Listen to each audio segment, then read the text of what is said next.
You sued your doctor for medical malpractice, claiming that his carelessness caused you harm and injury. Now, during the course of your lawsuit, you will be asked questions by the attorney who represents the doctor or doctors whom you have sued. Is that attorney who's going to question you during this process that we call a deposition, is that attorney the same lawyer who's going to be representing the doctors and the hospital at the time of trial? Will he be the one who questions you and cross-examines you if your case goes all the way to trial? You want to know the answer? Come join me on this walk near the beach as I share with you the answer to that question. Hi, I'm Gerry Oginski. I'm a New York medical malpractice and personal injury attorney. In all likelihood, the answer is going to be no. Now, why do I bring this up? I bring this up because some people get so focused on the attorney, on who the attorney is, and whether the attorney is nice when they question you during your pretrial question and answer session known as a deposition. You see, when you bring a lawsuit, the defense has an opportunity to go ahead and learn from you, to ask you questions, to find out in your own words exactly what happened, what you remember, what conversations did you have. The defense has an opportunity through their lawyer to ask you hundreds and thousands of different questions about how your injuries have affected you on a daily basis. And now that can take hours, it can take a day, sometimes it can take even more. So that process, that pretrial question and answer session, is what we call a deposition. Lawyers also call it an examination before trial. And this takes place way before your case ever gets to trial. It's part of the discovery process. Now, there are some defense attorneys who are the nicest people in the world. And you may think that's kind of odd coming from an attorney who represents injured patients, injured victims for a living. But the reality is that there are some defense lawyers who are wonderful human beings. On the other hand, there are some defense attorneys who I have clear choice words for that are not exactly appropriate for this video. Those are few and far between, but there are those types of attorneys. And those attorneys I can easily do without. My clients can easily do without. But once in a while, my client, when they are questioned, has an attorney who is not exactly the nicest person. He might be aggressive. He might be a bit nasty. He might be sarcastic. He might not believe anything my client has to say. Now, as you go through this pretrial questioning process, you, as the injured victim, as the injured patient, may think that your entire case rests on this particular attorney. You may think that this lawyer is going to be responsible for the defense side of the case throughout the entire litigation.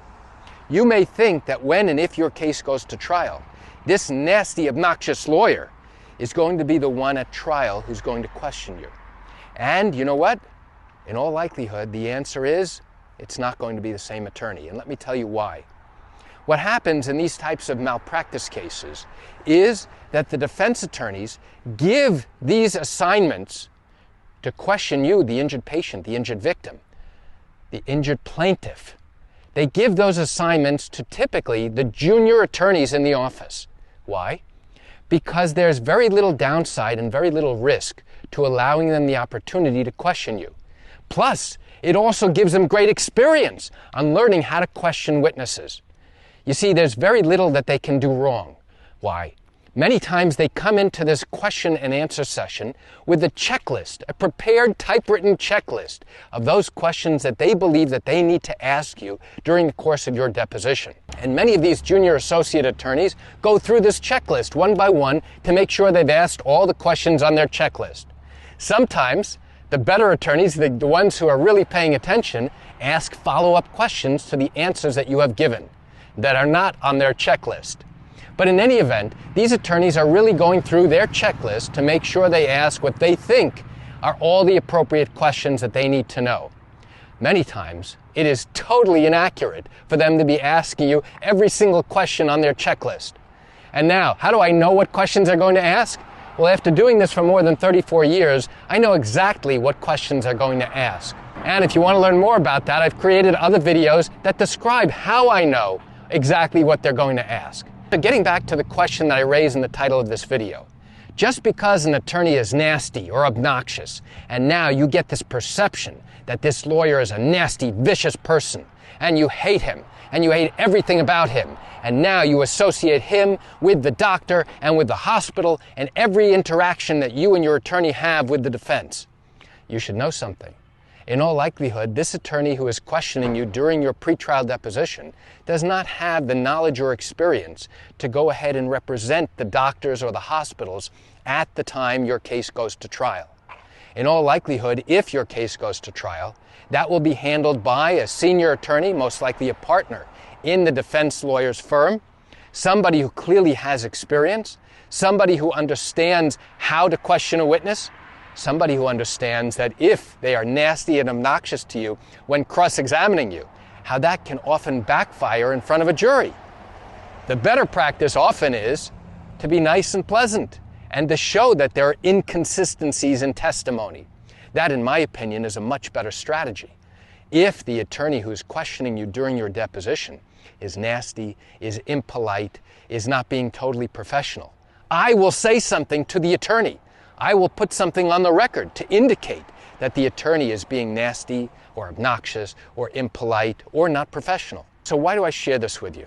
I share this with you because some injured patients, some injured victims, go through their lawsuit feeling that the defense hates them and hates their case.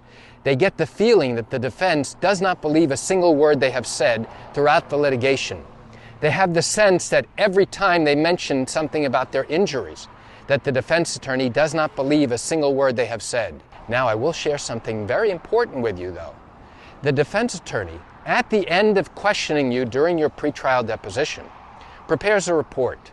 And the report is supposed to detail all the facts that he asked you about, that he learned about during this questioning.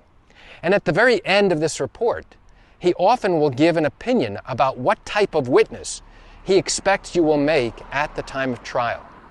If he has pushed all your buttons, and now you've gotten excited, you've gotten angry, you've gotten upset during the course of your deposition, he's now going to indicate in his report that now he can manipulate you, and he did so by pushing all your buttons. And that is a very, very important thing for the trial attorney to know, because in all likelihood, the trial attorney will never have met you until trial. And by reading an opinion of the attorney who questioned you during your deposition, now he gets a better sense of what type of witness he can expect when he gets up to cross-examine you. Are you going to be polite? Are you going to be sincere? Does he think you're going to be believed by the jury? All of this is critically important. But don't think for a second that if the attorney was nasty, obnoxious, impolite, unprofessional, that's how it's going to be when your case gets to trial. You know, I realize you're likely watching this video because you have questions or concerns about your own matter. Well, if your matter did happen in New York, and you have not yet started a lawsuit, but are thinking of doing so, and still have questions that need to be answered, what I invite you to do is pick up the phone and call me. You know, I answer questions like yours every single day, and I'd love to chat with you. You can reach me at 516-487-8207, or by email at Gerry, Gerry, at Oginski-law.com. That's it for today's video. I'm Gerry Oginski. Have a fantastic day.